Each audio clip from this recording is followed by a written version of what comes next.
زي ما انتوا شايفين جالاكسي قاعدة اهي. تمام. وادي الاكل قدامها اهو. طبعا هي ما بتاكلش الا بالامر يا جماعه، يعني ما تقدرش تشم الاكل، بس ما تقدرش تاكل منه الا لما انا اقول لها.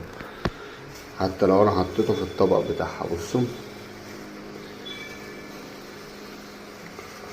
اخرها تشم، بس هو ده الاحترام.